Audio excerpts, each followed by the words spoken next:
Hi இன்னைக்கு மாறனுடைய பர்த்டேயோட evening அதாவது பார்ட்டிக்கு ஒரு ஹாஃப் அன் ஹவருக்கு முன்னாடி எடுத்த வீடியோ தான். நாங்கள் எல்லாமே செட் பண்ணி முடிச்சாச்சு. ராணிமா நாங்கள் எல்லாருமே என்ன செஞ்சோம் அப்படின்னா, ஃபைனல் வந்து தம்பியோட ஃபோட்டோஸ் அந்த 12 மந்த் வரைக்கும் உள்ள ஃபோட்டோஸ் ஓட்டுற வேலை இருந்ததுனால நான் என் ஹஸ்பண்ட் ராணிமா அமுதாத்தை எல்லாருமே வந்து என்ன செஞ்சோம் அந்த ஒர்க்கு பார்த்துட்ருந்தோம். சைடில் பார்த்தீங்கன்னா அந்த பலூன்ஸ் எல்லாம் வந்து கரெக்டாக இருக்கான்னு பார்த்தோம். அந்த ஃபோட்டோஸ் ஒட்டுற வேலையை அரேஞ்ச் பண்ணிக்கிட்டு இருந்தாங்க நான் என் வீட்டுக்காரரும் அம்மாவும். ஒரு வழியாக பார்த்தீங்கன்னா எல்லாமே அரேஞ்ச் பண்ணியாச்சு. ப்ரேயருக்கு மீட்டிங் அதாவது கேக்லாம் வந்ததுக்கப்புறம் ப்ரேயர் ஸ்டார்ட் ஆகிட்டு இந்த ப்ரேயர்லாம் முடிச்சுட்டு தான் கேக்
சங்கீதம் 139 13-16. நீர் என் உள்ளந்திரியங்களை கை கொண்டிருக்கிறேன், என் தாயின் கற்பத்தில் என்னை காப்பாற்றினேன். நான் பிரமிக்கத்தக்க அதிசயமாய் உண்டாக்கப்பட்டபடியால் உம்மை துதிப்பேன். உமது கிரிகைகள் அதிசயமானவைகள், அது என் ஆத்மாவுக்கு நன்றாய் தெரியும். நான் ஒளிப்பிடத்திலே உண்டாக்கப்பட்டு பூமியின் தாழ்விடங்களிலே விசித்திர வினோதமாய் உருவாக்கப்பட்ட போது என் எலும்புகள் உமக்கு மறைவாய் இருக்கவில்லை. என் கருவை உடைய கண்கள் கண்டது. என் அவயவங்களில் ஒன்றாகியும் இல்லாதே போதே அவைகள் அனைத்தும் அவைகள் உருவேற்படும் நாட்களும் உமது புஸ்தகத்தில் எழுதியிருக்கிறது. ஆமென். செபிப்போம். ஸ்தோத்திரம் பிதாவே, நன்றியோடு நாங்கள் ஸ்தோத்தரிக்கிறோம் அப்பா. துதிக்கிறோம் துதிக்கிறோம். நல்லவரே துதிக்கிறோம். மகிமையான தெய்வமே துதிக்கிறோம். ஆராதவரே துதிக்கிறோம். அற்புதங்களை செய்கிற தெய்வமே துதிக்கிறோம். அதிசயங்களை செய்கிற அன்பு தகப்பனே நன்றியோடு ஸ்தோத்திரம். வானத்துக்கும் பூமிக்கும் ஆண்டவராய் இருக்கிற அன்பின் பரலோகத்தின் தகப்பனே நன்றியோடு நாங்கள் ஸ்தோத்தரிக்கிறோம் அப்பா. பூமி அது நிறைவு என்னுடையது என்று சொல்லியிருக்கிறீங்களே தகப்பனே, அதற்காக நாங்கள் உமக்கு நன்றி செலுத்துகிறோம் ஐயா. இந்த விசேஷத்தை நாளை நம்முடைய கரத்திலே கொள்ளுகிறோம். அருமையான பிள்ளை மாறனை நம்முடைய கரத்திலே கொள்ளுகிற ராஜா தகப்பனே, கடந்த நாளெல்லாம் கண்ணின் மணி போல பாதுகாத்து ராஜா தகப்பனே, இந்த உலகத்துக்கு கொண்டு வந்த பெரிதான நன்றியோடு நாங்கள் ஸ்தோத்தரிக்கிறோம் அப்பா. துதிக்கிறோம். அருமையான தாயின் தகப்பனை நம்முடைய கரத்திலே கொள்ளுகிற ராஜா தகப்பனே ஸ்தோத்திரம் ஐயா. நாங்கள் வாசித்த இந்த வேத வசனத்தின்படி ஆண்டவரே, அருமையான பிள்ளை ஆண்டவரை தகப்பனை உள்ள பெரியங்களை அறிந்திருக்கிற தெய்வம். தாயின் கருவிலே உருவாவதற்கு முன்பாகவே விசித்திர வினோதமாய் நான் உன்னை உருவாக்கினேன் என்று சொன்னீங்களே ராஜா, அதற்காக நாங்கள் உமக்கு நன்றி செலுத்துகிறோம் ஐயா. தகப்பனே, இந்த விசேஷித்த நாளை நம்முடைய கரத்திலே கொடுக்கிற ராஜா, ஒருவருடைய காலம் உள்ளது ராஜா, பிள்ளைய சுகபத்திரமாய் பாதுகாத்தீங்களே, அதற்காக கொடி கொடியாய் நாங்கள் சோதரிக்கிற ராஜா. கடந்து வந்த பாதைகளில் ஆண்டவரே உடைய கிருபை இருந்ததே ராஜா, அதற்காக நாங்கள் உமக்கு நன்றி செலுத்துகிறோம் ஐயா. நன்றியோடு ஸ்தோத்திர. நாங்கள் இருப்பது நிர்மூலம் ஆகாமல் இருப்பதும் ஐயா உம்முடைய கிருபையா இருக்கிறபடியா நம்ம நன்றியோடு நாங்கள் சோதரிக்கிறோம். இந்த விசேஷித்த நாளை உடைய கரத்திலே கொடுக்கிறோம். கொடி வந்த பிள்ளைகளை உடைய கரத்திலே கொடுக்கிற ராஜா, தந்தையுடைய கரத்திலே கொடுக்கிற, தம்பியுடைய கரத்திலே கொடுக்கிற, அருமையான தகப்பனை குழந்தை செல்வத்தை உடைய கரத்திலே கொடுக்கிற. ஆவியானவரே, நீ பொறுப்பெடுத்துக் கொள்வீராக ராஜா. இனி வருகிற நாள் முழுவதும் ஆண்டவரே பிள்ளை தகப்பனை உமக்கென்று வளர்க்கப்பட தேவ ஆவியானவரே, நீ அனுக்கிரகம் பண்ண வேண்டுமாய் நாங்கள் செபிக்கிற உடைய கர்த்தாவே. தகப்பனை ஒவ்வொரு நிமிஷம் ஒவ்வொரு நொடி பொழுதும் ஐயா பிள்ளையை பாதுகாத்துக் கொள்ளணுமாய் நாங்கள் செபிக்கிறோம். எல்லா வன்கண்களுக்கும் பொறாமையின் கண்களுக்கு வெறிச்சலின் ஆவிகளுக்கும் ஆண்டவரே, அருமையான பிள்ளைகளை தகப்பனை நீ விலைக்கு பாதுகாத்துக் கொள்ளணுமாய் நாங்கள் செபிக்கிறோம். ஆண்டவரே தகப்பனே, உண்மை உள்ளவர்கள் பரிபூர்ண ஆசீர்வாதங்களை பெறுவார்கள் என்று சொல்லி வேதம் கூறுகிறபடி ஆண்டவரே, உண்மையுள்ள ஆசீர்வாதங்கள் ஆண்டவரே இந்த பிள்ளைகளுக்குள்ளே கடந்து வர நீ உதவி செய்யணுமாய் நாங்கள் செபிக்கிற ஆண்டவரே. வந்திருக்கிற ஆண்டவரே, சொந்த பந்தங்களுக்காய் ஸ்தோத்திரம் கர்த்தாவே. அப்பா உடைய கிருபையின் பிரசன்னம் பிள்ளைகளை தாங்கட்டும் ராஜா. தகப்பனே, நாங்கள் பிள்ளைகளை வாழ்த்தும்படி ராஜா வந்திருக்கிறோம். தேவனுடைய மகிமை, தேவனுடைய பிரசன்னம் ஆண்டவரே அருமையான பிள்ளையோடு இருக்கணுமா நாங்கள் செபிக்கிறோம். மாரணமுடைய கரத்திலே கொடுக்கிற உச்சம் தலை முதல் உள்ளம் கால்வனை பொறுப்படுத்திக் கொள்ளுங்க. எந்த விதமான விலகினங்களோ சோர்வுகளோ ஆண்டவரே பிள்ளைகளை கடந்து வராதபடி ராஜா நீங்க பொறுப்படுத்தி பாதுகாத்துக் கொள்ளணுமா நாங்கள் செபிக்கிறோம். பிரசனையில் கொடுத்த ஞானம் ஆண்டவரே பிள்ளைகளுக்குள்ளே கடந்து வர உதவி செய்வீராக. பிள்ளை ஞானத்திலும் அறிவிலும் தெளிவிலும் ஆண்டவரே தகப்பனே நீ வளர்க்க வேணுமா நாங்கள் செபிக்கிறோம். ஆவியானவரே, நீ பொறுப்படுத்திக் கொள்ளணுமா நாங்கள் செபிக்கிறோம். ஆண்டவரே, சிறு வயது முதல் ஆண்டவரே தகப்பனே உடைய வேத வாக்கியங்கள் ஆண்டவரே தகப்பனே பிள்ளைக்கு சொல்லிக் கொடுத்து வளர்க்க தேவாவின் அனுக்கிரகம் பண்ணுவீராக. ராஜாவே, நீங்க பொறுப்படுத்திக் கொள்ளுங்க. விதியான ஒவ்வொரு காரியத்தையும் ஐயா உடைய கரத்திலே கொடுக்கிற அப்பாவே நீங்க பொறுப்படுத்திக் கொள்ளுங்க. தொடர்ந்து கிரியை செய்ய இதை கேட்டு விட்டுற காரியத்தை கர்த்தாவே உடைய கரத்திலே கொடுக்கிற அப்பாவே நீ பொறுப்படுத்திக் கொள்வதாக. கையில் ஒவ்வொரு காரியத்தை நீங்கள் ஆசீர்வதிக்கிறாங்க. பார்த்துக் கொள்ளுங்க, பலப்படுத்துங்க. தொடர்ந்து கிரியை செய்ய விதியான உடைய கரங்களிலே கொடுக்கிறோம். துதி கன மகிமை எல்லாம் உமக்கே செலுத்துகிறோம். நாமத்தில் செபிக்கிறோம் எங்கள் நல்ல பிதாவே, ஆமென். என் ஆத்துமா ஒரு வழியாக வந்து ப்ரேயர் முடிஞ்சது. ஸோ ப்ரேயர் முடிஞ்சதுக்கப்புறமா தான் நாங்கள் கடைசி வந்து கேக் வெட்டுற ஐடியா இருந்து. மாறன் வந்து என்கிட்ட இல்லை. நான் ப்ரேயர் முடிக்க இடையிலே கொஞ்சம் பாலை கொடுத்துட்டு கொஞ்சம் விட்டுருந்தேன். அவங்க தாத்தாட்ட தான் போகணும்னு சொல்லிட்டான். ஸோ கேக் வெட்டுற ஒர்க் நடந்துருச்சு. இது பர்த்டே சாங் போட சொல்லி ப்ளே பண்ணிகிட்டு இருக்குள்ள பார்த்தீங்கன்னா மாறன் சொல்லிட்டு தான் இருந்தாங்க, அப்பா கேக் கை விட்டுருவான் பாருங்கன்னு. சம்பவம் பண்ணிட்டான். மாறன் வந்து கேக்குள்ளெல்லாம் கையை விட்டு தடவி எடுத்தாச்சு. ஒரு அங்கே ஸ்க்ரீனுக்கு போட்டிருந்தா துணியை வச்சு டக்குன்னு கையை அவனுக்கு வந்து நாங்கள் எடுத்துட்டோம். அந்த க்ரீம் எல்லாம் கையோடு வந்துடுச்சு அவனுக்கு. அப்படியே நாங்கள் கேக் வெட்ட ஸ்டார்ட் பண்ணலாம்னு சொல்லிட்டு மாறனை தூக்கிட்டு அவங்க ஏதாச்சும் கேக் வெட்டிடுங்க அப்படின்னாங்க. ஸோ ஜஸ்ட்டு கரெக்டாக கேக் வெட்ட கரெக்டான டயத்துக்கு பார்த்தீங்க அப்படின்னா பவர் கட்டாக போச்சு. நாங்கள் கேசி தம்பி தூக்கிட்டு நாங்கள் கேக் வெட்ட போகலான்னா அங்கிட்ட சாங்ஸ் ப்ளே பண்ணுறதுக்குள்ளே அந்த ஸ்பீக்கர் கனெக்ட் ஆகவே இல்லை. சமாதானப்படுத்தி ஒரு வழியாக கத்தியை வாங்கிட்டு வந்து நாங்கள் வெட்ட வந்துட்டோம். பட் பவர் கனெக்ஷன் நாங்கள் எக்ஸ்பெக்ட் பண்ண மாதிரி இல்லை. என்ன செய்யுது, கரெக்டாக ஷார்ப்பாக கேக் வெட்டுற டைம் மட்டும் கரண்ட் இல்லை. பட் எல்லாருமே அந்த ஹோல் இங்கே பர்த்டேக்கு வந்திருந்த எல்லாருமே கையில் இருக்கும் மொபைல் அவங்க கையில் இந்த லைட் வச்சு உடனே ஆன் பண்ணிட்டாங்க. ஸோ அந்த வெளிச்சத்துலேயே எங்களுக்கு கேக் வெட்டுறது வந்து இன்னும் ஒரு பீஸ்ஃபுல்லானதாக இருந்துச்சு. பெருசாக எங்களுக்கு ஒன்றும் வந்து அது ஒரு அஃபெக்ட் பண்ண மாதிரிலாம் தெரியல, ஃபீல் இல்லை. கேண்டில் மட்டும் நான் என்ன சொன்னேன், 3 கேண்டில் மட்டும் ஏற்றுவோம், பட் அமர்த்த வேணாம் அப்படிங்கிறது தான் எங்களோடது. ஸோ நாங்கள் என்ன செஞ்சு சொன்ன மாதிரி நாங்கள் கேண்டில் வந்து லைட் ஏற்ற வேணாம், ஏற்றி அமர்த்த வேணாங்கிறதுனால அப்படியே கேக் கட் பண்ணிட்டோம். இது ஃபுல்லாக பார்த்திங்கன்னா கரண்ட் கிடையாது, செல் லைட்டில் தான் நாங்கள் அது கேக்கே கட் பண்ணுறோம்.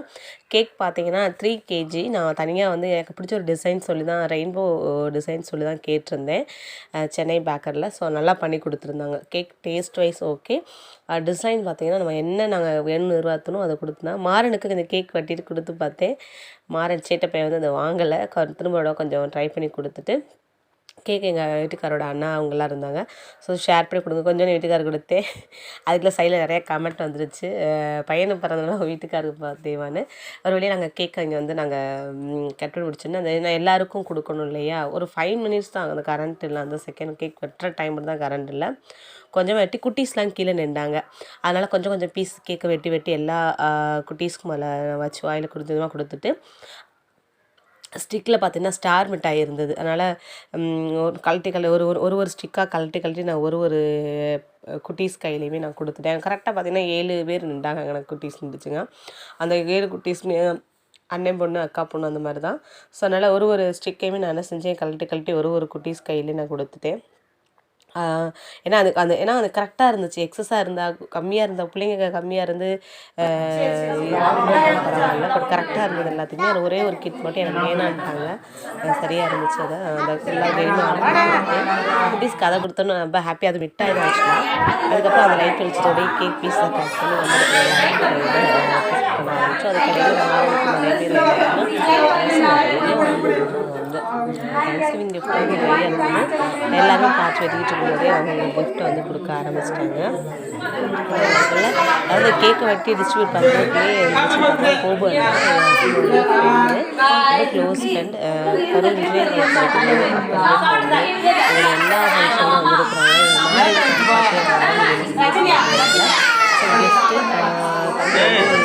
ரொம்ப கஷ்டம் வந்து இது வந்து செகண்ட் தங்கச்சி பையன். அவன் வந்து மாறனுக்கு ஒரு கிஃப்ட்டு கொடுத்தான். அண்ணாவும் அவங்க கொண்டு வந்து கொடுத்தாங்க. அதனால தேங்க்யூ செல்மா அப்படின்னு மாறன் வந்து அழகாக சிரிச்சுட்டு இந்த கிஃப்ட் அவங்க வாங்கிட்டாரு. அதுக்கப்புறம் நிறைய எல்லாமே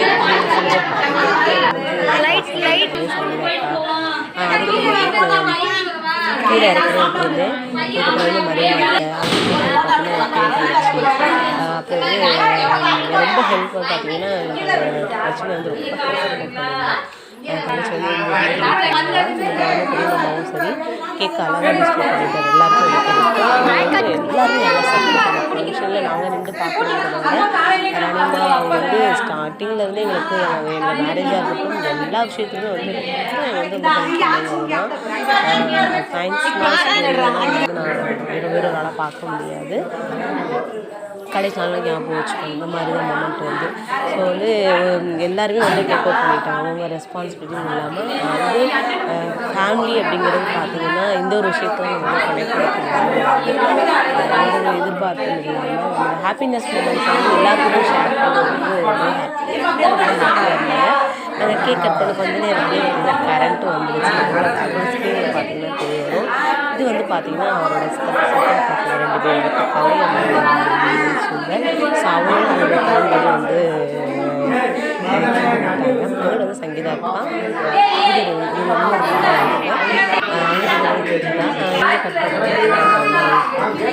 எல்லாருமே அவங்க அழுக ஆரம்பிச்சோன்னா கொஞ்சம் கை வைக்க ஆரம்பிச்சிருச்சு. அது பார்த்திங்க அப்படின்னா எங்கள் இன்னொரு அத்தை வந்து பெரிய அத்தை ராணி அத்தை பார்த்திங்க அப்படின்னா ஒரு கிளினிக்கில் இருக்காங்க. அவங்களும் வந்து ட்ரெஸ் எடுத்து வந்துருந்தாங்க. நிறைய பேர் அமௌண்ட்டாகவும் கொடுத்தாங்க. நிறைய கிஃப்ட் கொடுத்தாங்க. கிஃப்ட்ஸ் எதுவுமே ஃபஸ்ட்டு இன்னைக்கு இதே நான் முடியாது. சாப்பாடு வேறு வந்துருந்துச்சு. கீதா அம்மா இது அப்பத்தா ரொம்ப பிடிச்ச அப்பத்தா வந்து கீதா அம்மா தான். எங்கேயா பார்த்தா அப்படின்னா விடவே மாட்டேன். அப்பத்தான்னு சொல்லி கீதா தான் விடுவேன். அந்த மாதிரி வந்து அவங்க ரொம்ப பிடிக்கும். எல்லாருமே என்ன சொல்கிறாங்க அவங்க ஷேர் பண்ணி கேக் கொடுக்கணும் அவங்க வீட்டில் வச்சு அவங்க காட்டி கிளம்பிட்டாங்க. சங்கீதாக்காவும் வந்து அப்பா பின்னாடி வந்துருந்தாரு. ஏன்னா கூட்டம் நிறைய ஆகிட்டு சாப்பாடு என்னாச்சுமா எல்லாம் இருக்குது. லாஸ்ட் வச்சு அது எல்லாம் வச்சு விடலை. சாப்பிட்றதுனால உட்காந்து கேக் வந்து கரெக்டாக எல்லாத்தையும் கொடுத்துட்டு எக்ஸசைஸ் பார்த்திங்க அப்படின்னா சாப்பாடு வெளியிலே மாடி வந்து ஆக்சுவலாக அதுவும் டெரஸ் மொட்டை மாடியாக இருந்துச்சு. ஸோ இந்த மாடியிலே உட்காந்து சாப்பிட்டுக்கிறோன்ட்டாங்க. சில பேர் ரூம்குள்ளே உட்காந்து சாப்பிட்டாங்க. வெளியில் பிரியாணி எக்கு சிக்கன் பிரியாணி தனியாக சேர்ந்து சாப்பிட்றவங்களுக்கு வெஜிடேரியன் சாப்பிட்றவங்களுக்கு பார்த்திங்கன்னா சைவ பிரியாணி வெஜ் புலாவ் வந்து கொடுத்துருந்தாங்க. எக் ரைத்தா அந்த கத்திரிக்காய் பச்சடி அதுதான் வந்து குட்டீஸ் வந்து நம்ம டியூஷன் வர குட்டீஸ் எல்லாருமே எங்கிட்ட மாமாலாம் சரி இங்கே இருக்க அந்த வீட்டுலாம் கிடையாது. வெளிச்சம் மங்களாக இருந்தது எங்கள் ரூம் பார்த்திங்கன்னா அந்த சைடு உட்காந்துக்கிறோம் அப்படின்னாங்க. அப்புறம் ரூம்குள்ளேயும் சாப்பாடு அரேஞ்ச் பண்ணியிருந்தோம். பர்த்டே ரூம் ஃப்ரீயாக இருந்துச்சு. பட் இந்த ரூமில் சாப்பாடு வச்சுருந்தோம். ஃப்ரெண்ட்ஸ் சொல்லுவாங்க அந்த அக்கா பசங்க அவங்க அப்புறம் கோபண்ணா ஒய்ஃப் அமுதாத்தை அவங்க ஹஸ்பண்ட் எல்லாமே இந்த ரூமில் உட்காந்துட்டாங்க. பிரியா ராஜமாமா எல்லாம் ரூம் இல்லை.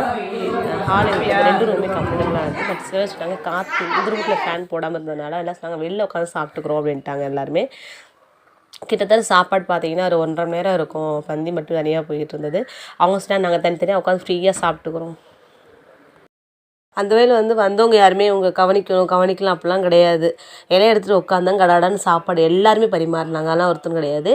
மாமா அத்தை யார் அவங்க ஃப்ரீயாக இருக்காங்களோ, என் வீட்டுக்காரோட பெரிய கோயிமாவாக இருக்கட்டும், எங்கள் அண்ணியாக இருக்கட்டும், ஸோ ஒருத்தவங்களும் அவங்க டக்குன்னு எடுத்துக்கிட்டாங்க. பட் என்னன்னா என் ஹஸ்பண்டை தான் காணோம். போக ஒருத்தவங்கள்ட்டையும் ஏன்னா சில பேர் வந்து சீக்கிரம் திரும்பணுன்னு இருந்தாங்க, ஒரு சில பேர் விட்டுற மாதிரி இருந்தது வெளியில் கொண்டு போய். ஒருத்தவங்கன்னா மேக்ஸிமம் என் ஹஸ்பண்ட் இங்கே இல்லை. நான் கொஞ்சம் இடையில வந்து கொஞ்சம் சாப்பாடு பரிமாறினேன். மற்ற எல்லா ஒர்க்குமே பார்த்தீங்கன்னா எங்கள் அத்தை, அப்பா, ராணியம்மா எல்லோரும் மாற்றி பார்த்துக்கிட்டாங்க. வந்து எல்லாருமே வந்து நல்லா ஹெல்ப் பண்ணாங்க. அப்புறம் வந்து டியூஷனுக்கு வர குட்டீஸ் வந்து 4 வரிசை அங்கிட்டு உட்காந்துக்கிட்டாங்க. எங்கள் ஆச்சி வந்து தனியாக உட்காந்துட்டாங்க. மாடியிலே வந்து தண்ணி வசதி எல்லாமே இருந்ததுனால சாப்பிட்டு அங்கேயே கழுவுற மாதிரி. ஸோ கொஞ்சம் கொஞ்சமாக சாப்பாடு முடிக்க என்ன செஞ்சாங்க அப்படின்னா, சாப்பிட்டு முடிச்சுட்டு ஒருத்தவங்க கிளம்புறோம் போயிட்டு வரோம்னு சொல்லிட்டு இருந்தாங்க. பட்டை எனக்கு எப்படி வந்து இந்த வளகாப்பு வைக்கும்போது எவ்வளோ க்ரௌட் இருந்ததோ அந்த அளவுக்கு கூட்டம் நல்லாவே இருந்தது. இடையிலே மாறனுக்கு பசி வந்துருச்சு. அதோட தங்கச்சிட்டு கொடுத்துட்டு எனக்கு நான் தோசை ஊற்றி விட்றேன்னு சொல்லிட்டு தம்பி தூக்கிட்டு போயிட்டாங்க கீழே. அதுக்கப்புறம் பார்த்தீங்கன்னா ஹஸ்பண்ட் இடையில போக வர திரும்ப ஏதாவது ஒர்க் இருந்தால் திரும்ப வந்து கேட்பாங்க. அந்த மாதிரி இருந்தாங்க. ஆச்சிக்கும் இடையில பார்த்து தண்ணி வைக்க மற்றவங்களுக்கு ஒருத்தரும் நல்லா சப்போர்ட் பண்ணாங்க இந்த விஷயத்துலன்னு சொல்லணும்னா. அது மாதிரி நம்ம தெருவில் இருக்கிறவங்க எல்லாருமே இன்வைட் பண்ணியிருந்தேன். கூப்பிட்ருந்த எல்லாருமே வந்திருந்தாங்க. ஒரு சில பேருக்கு வந்து நாள் தெரியாமல் லேட்டாக வந்தவங்களும் இருந்தாங்க. வந்து அவங்க வீட்டு பக்கத்தில் கூட்டமாக இருக்க பார்த்துட்டு. மற்றபடி யாரெல்லாம் இன்வைட் பண்ணியிருந்தோமோ வராமனா யாருமே கிடையாது, எல்லாருமே வந்திருந்தாங்க. ஒரு நம்ம எவ்வளோ பெரிய காரியம் பண்ணாலும் சரி, நமக்கு அந்த சாப்பாடு வச்சு திருப்தியானால் தான் வந்து சாப்பாடு ஹோட்டல் நாங்கள் பிஸ்மியில் தான் சொல்லியிருந்தோம். சாப்பாடு சாட்டிஸ்ஃபைடு தான் சொல்லணும். உண்மையே சூப்பராக இருந்தது. சாப்பாடு குவான்டிட்டியும் சரி, டேஸ்ட் வைஸ் அங்கே காரம், ஏன்னா எல்லோரும் சின்ன பிள்ளைங்க வருவாங்கனால காரம் வேணான்னு பொதுவாகவே நாங்கள் காரம் சேர்க்க மாட்டோம். நல்ல அது வெஜிடபிள் பிரியாணியும் சரி, நான் வெஜிடேரியனும் சரி நல்லாவே பண்ணி கொடுத்துருந்தாங்க. குவான்டிட்டி நல்லா எக்ஸஸாகவே இருந்தது.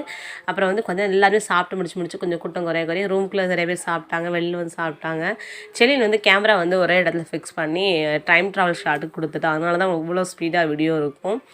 நாங்கள் வந்து போக கிட்டத்தட்ட ஒரு 1.5 மணி நேரத்துக்கு மேலேயே கேமரா வந்து ஆனில் தான் இருந்தது. ஸோ நாங்கள் போக வர மட்டும்தான் இல்லை பார்க்குறதுக்கு தெரியும். நாங்கள் பார்த்தீங்கன்னா லாஸ்ட்டாக பார்த்தீங்கன்னா காந்தி டீச்சர் நம்ம ஆப்போசிட் போயிருந்தோம். நாங்கள் எல்லாமே வச்சு ஒன்று முடிச்சிருக்கோம். அதனால் அவங்களுக்கு வந்து டான்ஸு ப்ராக்டிஸ் வாங்கிட்டு வந்து அன்னி மேலே வாங்கி கொடுத்துருந்தாங்களே அதே மாதிரி. அப்புறம் வந்து அனில் வந்திருந்தேன் டீச்சர் வசதியாக டீச்சர் அவள் வந்து நான் வாங்கிட்டு சாப்பிட்டேன். சார் அதுக்கு இவங்க லேட்டாக தான் சாப்பிட்டாங்க. டீச்சர் வந்து நான்வெஜ் சொல்லியிருந்தாங்க, அதனால் வெஜ்ஜு இருக்குன்னு சொல்லியிருந்தோம். இது ஃபைனல் நம்ம வந்து எல்லா பர்த்டே ஃபங்க்ஷன்லாம் முடிச்சுட்டு எல்லாத்தையும் செட்டில் பண்ணி கிஃப்ட்ஸ் எல்லாமே செல்ஃபில் வச்சாச்சு. மேசாக்கு வந்து அதை ஒவ்வொன்றா பார்த்துட்டு எனக்கு பலூன்ஸ் எல்லாம் வேணும்னு சொல்லிட்டு வெயிட் பண்ணிக்கிட்டு இருந்தேன். ஃபோட்டோஸ் வந்து சூப்பர். எல்லாருமே சொன்னது என்னென்னா, பரவாயில்ல ஃபோட்டோஸ் வந்து நல்லா அரேஞ்ச் பண்ணியிருக்கீங்க உங்கள் பையனோட ஃபோட்டோஸ் அப்படின்னு சொல்லி கேட்டுக்கிட்டு இருந்தாங்க. ஏன்னா நாங்கள் ஃபஸ்ட்டு டெக்கரேட் பண்ணபடி வந்து பலூன்ஸ் எல்லாமே குட்டீஸ்க்கு எல்லாமே எடுத்து கொடுத்தாச்சு. ரூமுக்குள்ள பார்த்திங்கன்னா எந்த பலூனுமே இருக்காது. மேலே டெக்கரேட் பண்ணதை தவிர கீழே உள்ள எந்த பலூனுமே இல்லை. எல்லா பலூனுமே வச்சு இப்போ வந்து பார்த்திங்கன்னா மேசாக்கு வந்து என் மயனோட அந்த ஃபோட்டோஸில் வந்து ஏர் பலூன் வச்சு ஃப்ளைன் வச்சு அடிச்சுக்கிட்டு இருந்தோம். நிறைய பலூன்ஸ் பார்த்திங்கன்னா குட்டீஸ் கையிலே வரிச்சு எடுத்து கொடுத்தாச்சு. இந்த ஃபோட்டோஸ் பார்க்குறக்காக திரும்ப நான் காமிக்கிறேன் என்னென்ன ஃபோட்டோஸ்லாம் கொடுத்துருக்கோம் அப்படின்னு சொல்லிட்டு. ஒரு சில ஃபோட்டோஸில் மாறனோட நாங்கள் சேர்ந்துருந்த ஃபோட்டோஸ் தான் நிறையா வைக்கணும்னு வச்சுருந்தோம். அது மாதிரி நாங்கள் லாஸ்ட் மொமெண்ட்டில் தான் வந்து இந்த ஃபோட்டோஸே அரேஞ்ச் பண்ணோம். கரெக்டாக பர்த்டே கேக் வெட்டுறதுக்கு ஒரு 5 மினிட்ஸ் முன்னாடி தான் நிறைய பண்ணியிருந்தோம். அப்புறம் பார்த்தா நிறைய ஃபோட்டோ, அதுக்கப்புறமா தான் நானும் வீட்டுக்காருமே வந்து ஃபோட்டோ ஷூட்டுக்கு வந்திருந்தோம். தங்கச்சி